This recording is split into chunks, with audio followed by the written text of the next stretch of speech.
Trump and Zelensky met in the White House today, and dear Lord, we are back to square one. You can probably just pause this video and look at the expressions on people's faces here. Of course, you have the media asking Trump a bunch of questions, but look at Zelensky and the rest of the delegation's faces here.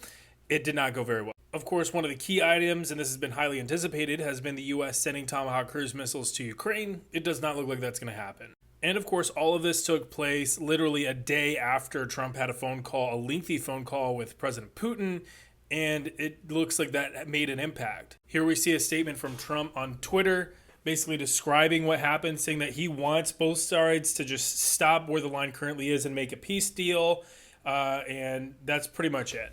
And really all the reporting is saying that he does not want to send cruise missiles to Ukraine because he's more concerned that that would turn Russia against the United States and against a peace agreement, which is what Putin told him yesterday. And that's what Russia has said about every arms delivery to Ukraine, and yet they've been at the table the whole time. And of course, the reactions are very predictable. Here's RT, basically making fun of Zelensky's height. And kind of blasting him for a bad day. Here you have them posting the menu here and saying Tomahawk missiles, not on today's menu. He gets chicken and salad.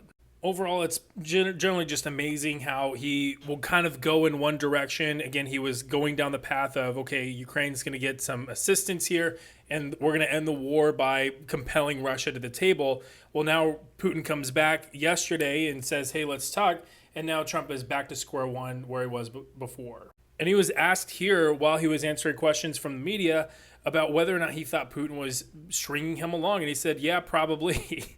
Of course, yesterday I said it was kind of humorous how we asked Putin, how would you feel if I sent cruise missiles to Ukraine? He said, not very good. Here he said, how would you feel, Zelensky, if, America had a tunnel directly connecting Russia and the United States? And Zelensky said, not very good.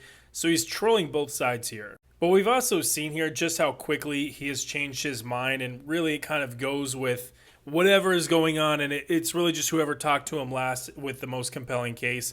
So we're just going to have to wait and see, because I'm not convinced that we're not going to see Tomahawk cruise missiles with Ukraine at some point in the future. Really, all it takes is for Ukraine to go back and do what Russia did, refine their message to Trump and then come back to Trump with basically a new proposal that compels him and convicts him into actually sending cruise missiles. Because we've seen this cycle before from both sides. Both have managed to do this. They just go back to the drawing board. They come up with a good pitch, and then they convince Trump to kind of work in the direction that they want him to go in.